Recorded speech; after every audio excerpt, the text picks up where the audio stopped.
What's good, R&B squad? This is out of Ruth. I trust that this message meets you guys in good spirits. If you are new to this family, we don't believe that you're here by accident. Welcome.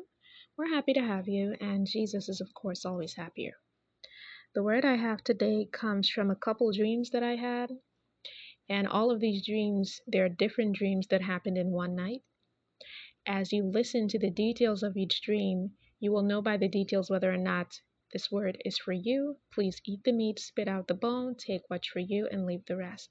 In addition to that, I should mention that some of you who are under the sound of my voice, this was pointed out to me. Some of you who are under the sound of my voice are seers. You are able to see things in your dreams. The Lord shows things to you in your dreams, and sometimes you understand what you're seeing and other times you do not.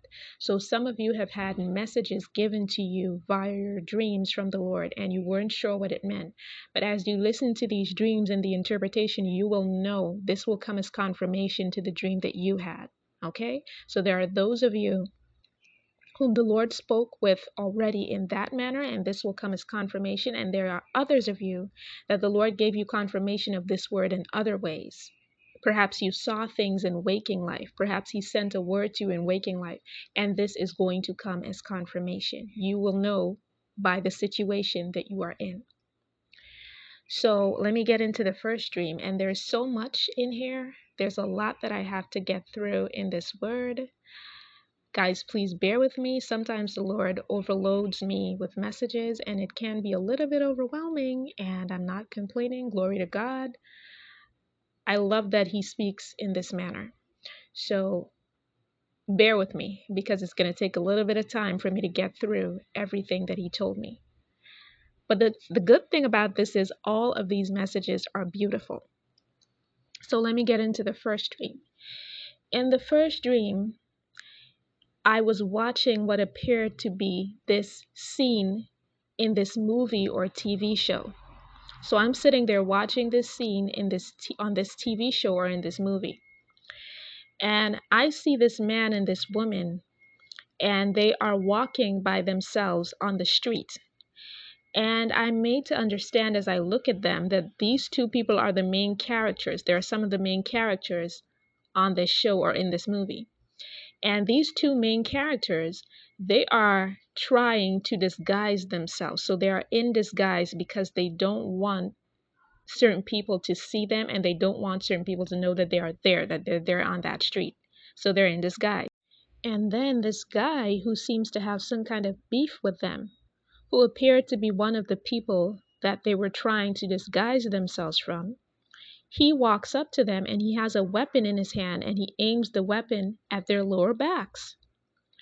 And he begins to push them in the opposite direction to where they were originally going. So he's holding this weapon at their backs and he isn't saying anything, but because he's holding the weapon at their backs, he is changing their course of direction. And he's putting them on a different path to where they were going. But before he even gets that far, before he even gets to misdirect them too far, this other person comes up to him, and as I saw the other person walk up to him from behind, I instantly knew that this person was on the couple's side. This person was sent to protect the couple. Now, this person that was sent to protect the couple sits at a bow and arrow. So she came and she aimed the bow and arrow at this man's head, this man who had the weapon held to this other man and woman's back. And so the man who has the weapon held to the woman and the man's back who were in disguise, he doesn't do anything. He stops short. He can't move any further because now this other woman who was sent to protect the couple, she's holding a bow and arrow at his back. But then this other person walks up behind her, and I can tell that he is working with this guy who's holding the weapon to the couple's back. And he has a weapon and he holds it to her head. So now the couple, the first couple at the front, they're thinking, oh man, so these people are enemies. They send for backup. They send for reinforcements. So now we're really doomed. However, this other person came up behind them, behind all of them. So she comes up behind the final man with the weapon, and she has an even bigger weapon than he does. And her weapon is the biggest. And she aims it at his back, and she's like, I don't know what y'all think you're doing, but they're going to where they were supposed to go, where they were originally planning to go. So what she means to tell them is that nobody's going to stop this couple. Nobody's going to stop them from getting to their destination. Nobody's going to threaten them into going into a different direction. And when I woke up and the Lord sent me some scripture, and he explained to me what this dream meant. And I mean, the meaning is pretty straightforward. I got goosebumps. So listen, he sent me to Isaiah 54, verse 17. No weapon that is formed against thee shall prosper, and every tongue that shall rise up against thee in judgment thou shalt condemn. This is the heritage of the servants of the Lord, and their righteousness is of me, saith the Lord. So it can't get any clearer than that. For someone, and because there was a man and a woman initially trying to make their way on that street to their destination, and all these people came and held weapons to them. Two different people came and held weapons to them to try to stop them and misdirect them to get off their path. But sufficient backup was sent for them. So people who were on their side with bigger weapons than the people they had beef with came in to protect them. And in the end, these people that were trying to stop them from getting to their destination did not succeed.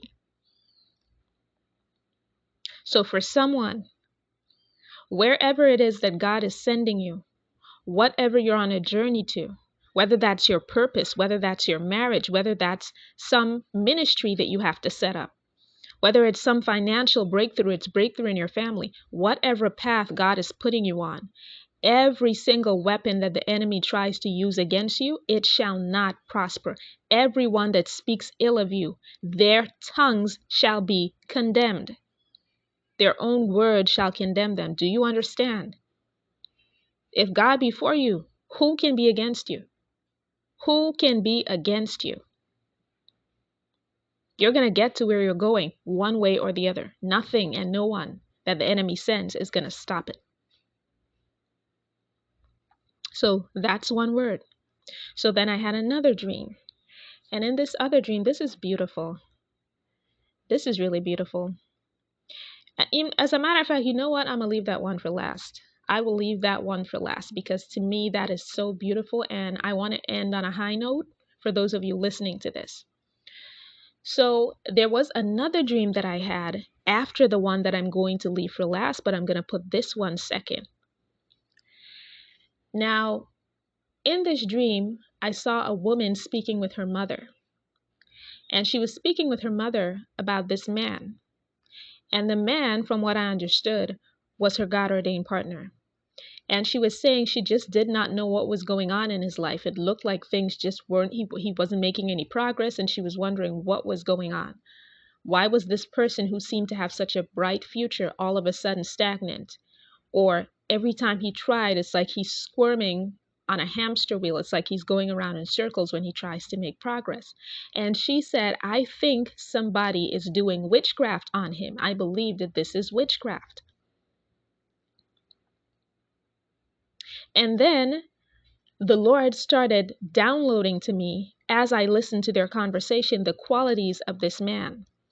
This man is a noble person. He's not just attractive on the outside. He has attractive qualities as well. He's upstanding. He has noble characteristics. He has pure intentions toward this woman who's speaking of him. However, she started to see things happening in his life that looked like he was going backwards. And she was wondering what was going on because he had such a bright future. However, the scene switched, and then I saw this man that she was referring to. I saw him, and he was in this building, and I saw someone walking around the building securing it. So they were putting like locks and changing the locks and putting bolts and stuff around the building. And I got the sense that they were doing this to make sure that he was safe. So for someone, your God-ordained partner, there is somebody messing with them spiritually. And what that can look like is that it can make them look like they're being double-minded. In some instances, that's what some of you are going through. You're in separation and it looks like the person is double-minded, when the entire time they're just distracted by all of the hardships that they're facing. They're not double-minded. They are experiencing extreme hardships right now. And some of that has to do with attacks that the enemy is sending their way through human agents, through witchcraft. However, it was made perfectly clear that this person is a noble person. This is somebody with noble intentions, pure intentions, agreeable.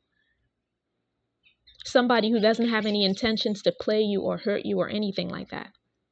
And the fact that in the final scene, I saw that man in a building and that building was being secured, the Lord is saying that He is going to provide maximum protection for this person. Maximum protection. Now, this person, he or she is making a lot of plans towards things that he or she wants to see happen in his life personally, his or her life personally, and also their plans for you, their God-ordained partner. They're making plans. This person, this individual that the enemy is using to cast these spells, that's exactly what they were sent to do. They were sent to try to prevent this individual from achieving their goals, from being successful at their plan. The Lord is also saying that this is a learning curve for this individual. They are being allowed to go through this attack because it is teaching them to present their plans to the Lord and allow Him to take charge of those plans. You see, before, what they were doing is that they were trying to accomplish these things in their own strength. But now, because they're facing opposition, now they will know to turn to the Lord with their plans, not just for their own lives, but their plans for you. So that's why it was permitted. That's why the attack was permitted, so that this person can go to God with their plans and stop trying to do it in their own strength. Now, once this person does that, the Lord is going to protect this person's plans, protect the steps they take toward building a future with you and building a future for themselves. So that's that word. It's a couple other things that I have in here. Oh, right. This is the final dream. And for this dream, this was beautiful. It was really simple, but it was very beautiful at the same time. So there was this lady. I saw female hands. I didn't see her face. I just saw her hands. And she had this planner in her hands. It was a very beautiful planner. I sensed that she got it from some kind of store that sold those things, and that was gifted to her. And she was flipping through the pages of this planner. And as she was flipping through the pages of this planner, I saw that there were details for her wedding in there. And not only were there details for her wedding in there, but there were details leading up to her wedding. So there were details there about the engagement. And then there were details there that came from when she was in the courting process with this gentleman. And then she closed the planner, and I woke up from the dream. And the Lord started speaking to me about that dream and about its meaning and what it means for you, whom it is for.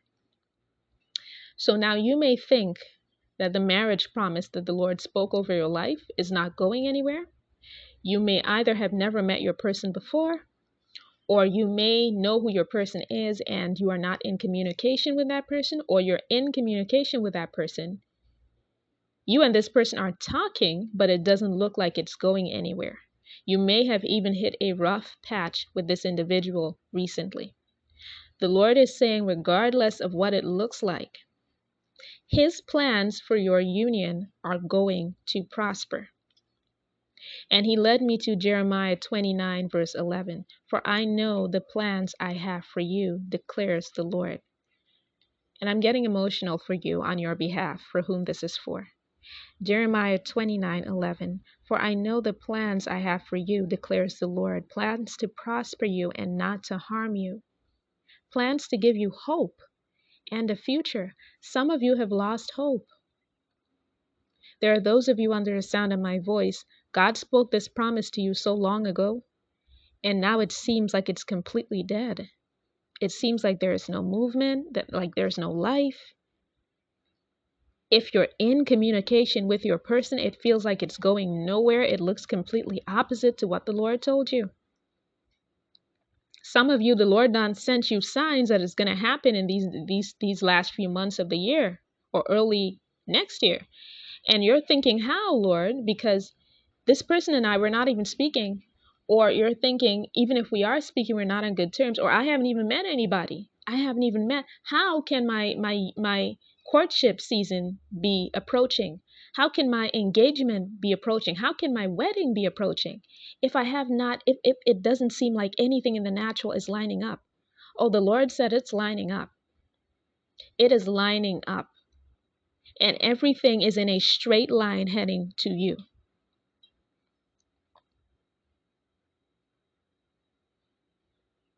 The Lord is saying that there is hope. You've lost hope. The only thing that you're holding on to right now is what God told you. That's the only reason you're holding on, because you know the voice of your Father. And you know it was Him that told you what He told you. So that's the only thing you're holding on to. It's not even about believing that this person that He spoke of is going to come through for you. It's not even about that. The one thing that has you holding on right now is what you know God told you. And you're standing on that. As weary as you are, as tired as you are, as discouraged as you are, you're standing on that. Let me tell you something. God is going to reward you for your faith. Because you held on when you saw no evidence in the natural of any of what God told you coming to pass, because you held on, you knew your Father's voice and you held on, God is going to reward you. Now, some instructions. When your union comes together, and I'm saying when, not if, when it comes together, for a while it is going to be hidden from public view. This is for your own protection and the protection of your spouse to be.